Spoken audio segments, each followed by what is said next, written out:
Say you buy a high-end luxury sports car. Okay. You turn the key, and you expect the engine to just purr, right? Right. You expect flawless performance the second you hit the ignition. Exactly. And that is exactly how executives think about buying enterprise software. I mean, things like Microsoft 365, Power BI, or SQL Server. You write this massive check, and you just assume your operations are going to instantly feel like this beautifully engineered machine. Yeah, but then one day morning rolls around. Right. You step into the office, and instead of this sleek, unified system, you find out your team is, like, manually exporting data from one program. Ugh. Formatting it in Excel? Yes. Formatting it in Excel and pasting it into another completely different system. Reports that should be instantaneous are taking, 4 days to compile. It feels remarkably clunky. It does. You sit there thinking, I spent a fortune on this tech stack. Why does it feel like our internal operations are held together by duct tape and sheer willpower? It's a massive source of tension for leadership teams. And it perfectly encapsulates what we call the off-the-shelf trap. Which is the exact phenomenon we're tearing into today. Welcome to this deep dive. We are speaking directly to you, the Australian business owners, the C-level executives tuning in, and of course the dedicated followers of the C9 podcast show and business page. I'm Lex. And I'm Vera, representing the C9 podcast show. Today we're analyzing a really fascinating stack of insights and case studies from C9, our mission, to show you how Australian businesses can unlock the hidden, massive potential in the software they already own, rather than constantly ripping it out and buying new platforms. Which, honestly, should be a huge relief to anyone listening. Right. Nobody wants to go through the trauma and, well, the operational downtime of a full system replacement if they don't absolutely have to. But to understand the solution, we first have to pinpoint the root cause. Exactly. Like, why do these expensive, globally trusted Microsoft tools often leave Australian executives pulling their hair out? Well, the source material makes a crucial point right out of the gate, and it kind of completely flips the narrative. It states that this frustration isn't actually a failure on Microsoft's part. It's an intentional design choice. Yeah, it really comes down to market scale. Yeah. Microsoft is building software for a global audience, right? Mm-hmm. They engineer tools that have to function for, say, a massive commercial bank in London, a high-speed logistics firm in Tokyo, and an agribusiness in regional Victoria. That's a huge spread. It is. So Yeah. to achieve that kind of scale, the off-the-shelf product has to be somewhat generic.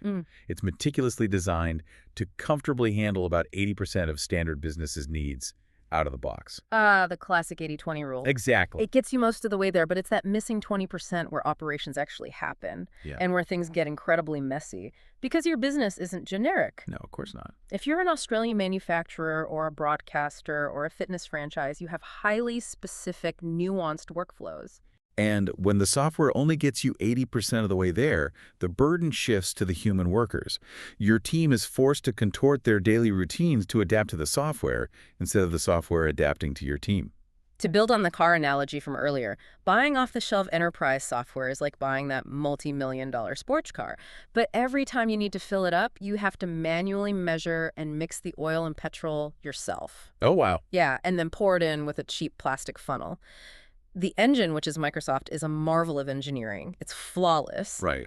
But the fueling process, your team manually moving data back and forth, completely ruins the speed and joy of the drive. That paints a very vivid picture of the friction. And the thing is, Microsoft actively anticipates this. Right. Oh, yeah. They built their platforms, Azure, Dynamics, the whole 365 suite, with open architectures and APIs. They are built to be highly extensible. So they expect you to tinker with it. Exactly. The architecture is literally sitting there waiting to be tailored. The fundamental mistake businesses make is stopping at the out-of-the-box setup. They drive the car off the lot and assume the funnel is just something they got to live with exactly as it is. So if the software is, almost good enough, why not just tell the team to deal with the slight inconvenience? I mean, customization sounds like a lot of work. Why not just live with the friction? Because that 20% friction comes with a massive compounding price tag. Huh? It is a silent financial drain that just eats away at your margins. Let's actually look at the data on that, because the statistics in our stack are wild. According to the research, Australian organizations lose an average of nearly $500,000 annually Yep. just due to poor data integrity and fragmented systems. I mean, $500,000 just from copy pasting. That math feels incredibly high. Where is that number actually coming from? I know, it seems staggering until you break down the compounding effect. Yeah. The cost isn't just the hourly wage of the person retyping the data, though that is definitely a factor. Right. Time is money. Yeah, if you have 10 employees spending, say, 5 hours a week manually migrating data at $50 an hour, that's a baseline loss of over $130,000 a year just in pure wasted administrative time. Okay, so that's a quarter of the way there right off the bat. Right. But then you introduce decision lag. What's that? Well, imagine your executive team needs a performance report to make a critical supply chain decision. Maybe you need to secure a raw material before a price hike. Okay, pretty common scenario. If it takes your analyst 3 days to manually compile, clean, and verify that fragmented data from SQL, Excel, and an old CRM. Oh, I see where this is going. By the time the report lands on your desk, the information is stale, the market is moved, the vendor raised the price. Decision lag directly translates to lost revenue and missed opportunities. Wow. You are paying a premium for the opportunity cost of being slow. Exactly.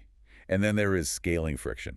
A clunky workaround where 20 people share an Excel spreadsheet might function barely when you're all sitting in one office in Sydney. Yeah, you can just yell across the room to ask who has the file open. Right. But what happens when you scale? When you have distributed teams across Brisbane, Melbourne, regional Tasmania, and Victoria? Total chaos. Complete chaos.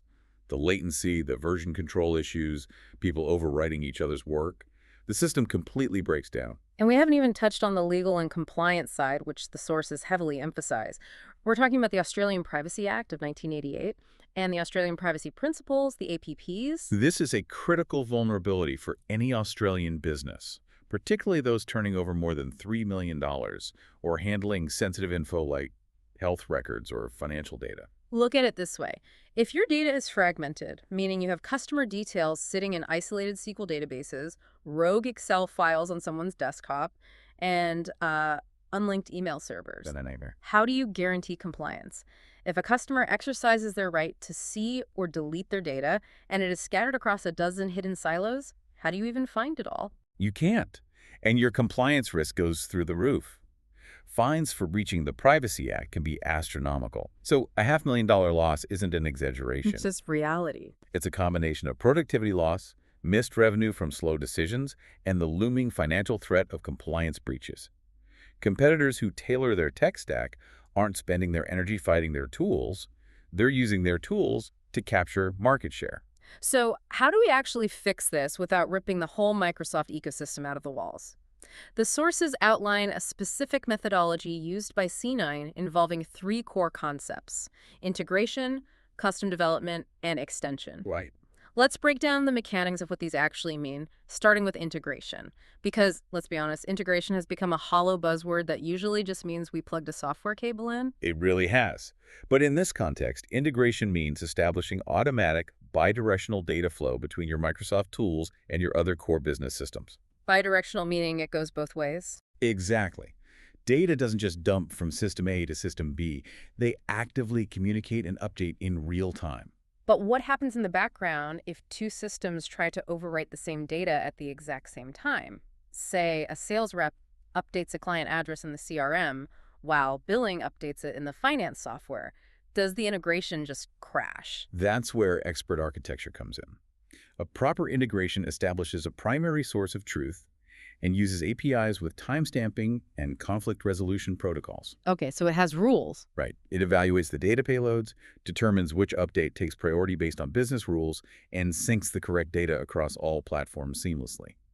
The user never sees the collision, they just see accurate data. That's brilliant. Okay, moving to the second concept, custom development. If integration is building a high-speed bridge between 2 existing software islands, custom development is actually pouring the concrete and building a brand new, highly specialized facility on one of those islands. Because the tool you need simply doesn't exist yet. Exactly. That's a great way to conceptualize it. It is creating purpose-built modules or applications from scratch that natively plug into your Microsoft environment.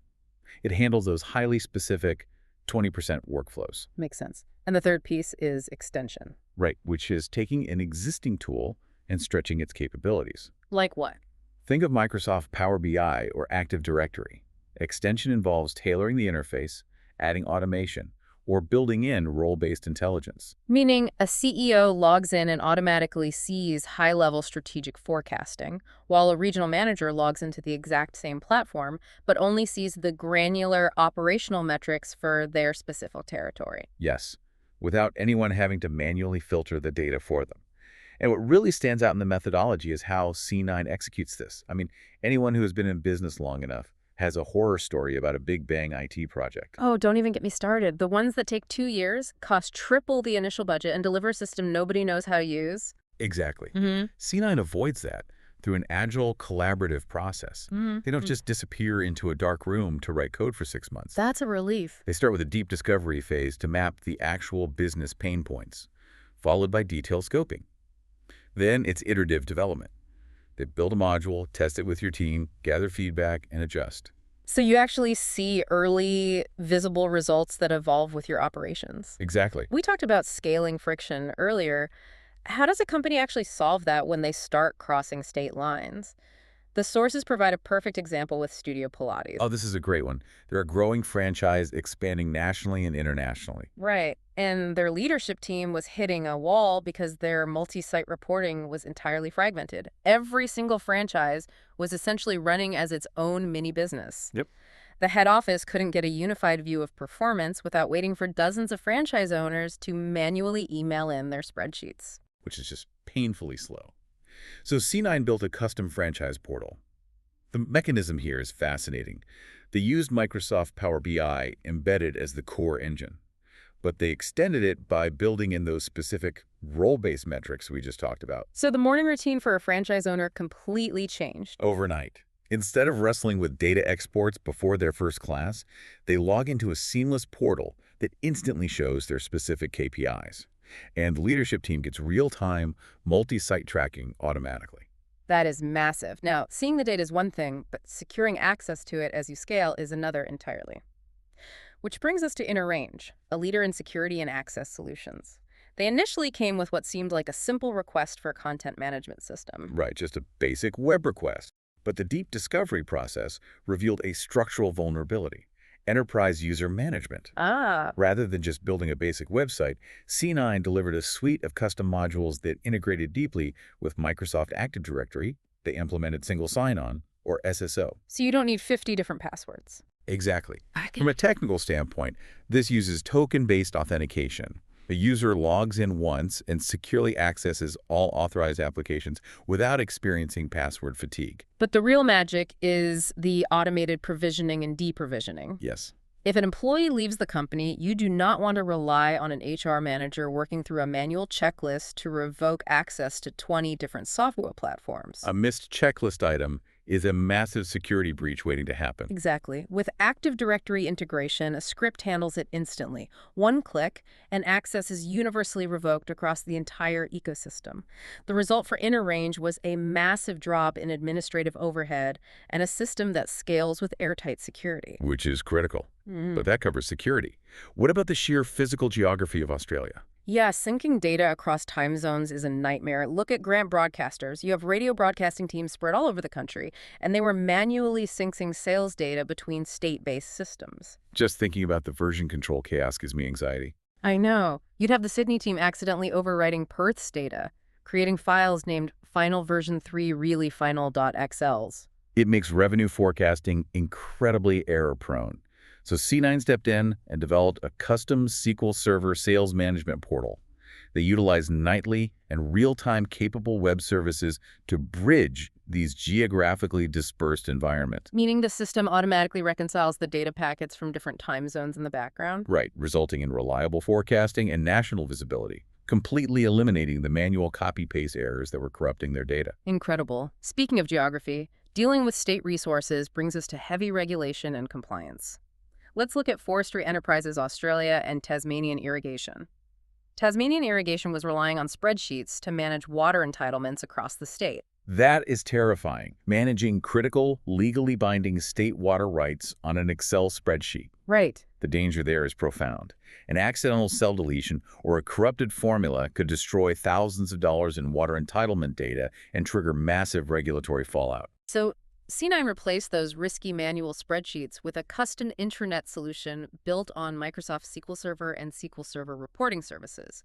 They integrated it directly into the client's existing document management environment. They created a single, immutable source of truth. Exactly. The custom system handled the complex industry regulations automatically through coded business rules. It vastly reduced their compliance exposure and lifted a massive administrative weight off their team. And finally, what if you're caught between legacy systems and a future move? Tranex Equipment needed advice on moving to a new enterprise resource planning or ERP system. They were stuck with outdated tools, but you can't just halt operations for a year to plan a software migration. You really can't. This case study highlights the importance of strategic guidance. C9 provided vendor-neutral consultancy to help plan that long-term ERP transition. But knowing the business still had to operate every day, they built a near real-time dashboard that refreshed every 5 minutes with warehoused performance data. So they bridged the gap. They gave the executive team immediate, actionable KPIs to run the business safely today while mapping out the architecture for tomorrow. What is absolutely fascinating, the common thread weaving through all these stories, is that none of these companies threw away their Microsoft foundation. No, not a single one. Studio Pilates kept Power BI, InterRange leveraged Active Directory. The others utilized SQL Server. They didn't scrap the foundation. They brought in specialists to build highly specific operational engines on top of it. By customizing that last 20%, they eliminated the hidden data entry costs, eradicated decision lag, and built systems that handle regulatory demands effortlessly. This raises a very pragmatic question for the leaders listening right now. With all these massive success stories about custom development, how does an executive actually decide whether to invest in building something custom versus just going to the Microsoft store and buying an off-the-shelf add-on? Like, are there times when a business shouldn't build custom? Absolutely. Any reputable developer will be the first to tell you that. Sometimes a cheap off-the-shelf add-on is perfectly sufficient. Really? Oh yeah.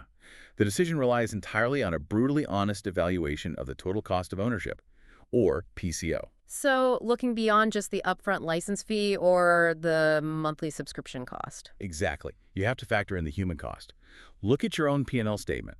If you are listening to this and you have a $50 a month software add-on, but it forces your team to spend 10 hours a week manually wrangling the data it spits out just to make it usable, well, the actual TCO of that quote-unquote cheap add-on is thousands of dollars a month in lost labor. It's an illusion of savings. It really is.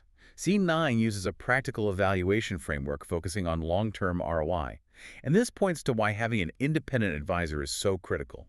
With over 18 years of specialized experience, C9 operates as a vendor-neutral advisor. Meaning they aren't just a reseller whose sole goal is to push more platform licenses to meet a quarterly quota. Right. They figure out if you need the bridge, the new facility, or just a better traffic light, rather than just trying to sell you more islands. That's a great way to put it. They map out the Australian context first. They look at your obligations under the Privacy Act, the specific nuances of your local industry, and the geographic distribution of your workforce. All of that happens before they write a single line of code. It's about maximizing the asset you already own. Stop settling for systems that almost work. Your Microsoft software, 365, Power BI, SQL Server, it's an incredible world-class foundation. But expert integration and custom development are the mechanisms that turn that standard foundation into an unfair competitive advantage, perfectly tailored to your daily operations. You do not have to live with the friction. The tools are explicitly designed to be extended. You just need the right expert to finish the tailoring. If your Microsoft tools are currently creating friction instead of momentum, there is a clear, actionable next step. You can book a no-obligation 30-minute discovery call with C9 to review your current setup. There's no hard sales pitch. It is simply an opportunity to get professional, vendor-neutral insights tailored to your specific operational bottlenecks. Reach out to C9 Australia's leading custom software, apps, integration, and database developer company. It's definitely the most efficient way to find out exactly where those hidden operational costs are hiding in your workflows. You can find them and book that discovery call by visiting their website at www.c9.com.au. And while you are at it, please hit the follow button on your platform and share this deep dive with any colleagues, business owners, or C-suite executives in your network who could benefit from finally unlocking their tech stack. As we wrap up this deep dive, I want to leave you with one final thought to mull over as you walk through your office or jump into your next virtual meeting. Look at your team. Are your employees currently doing the brilliant strategic jobs you actually hired them to do? Or because of the off-the-shelf trap, have they secretly been forced to become full-time data translators for software that was supposed to make their lives easier? Thanks for diving deep with us. We will catch you on the next one.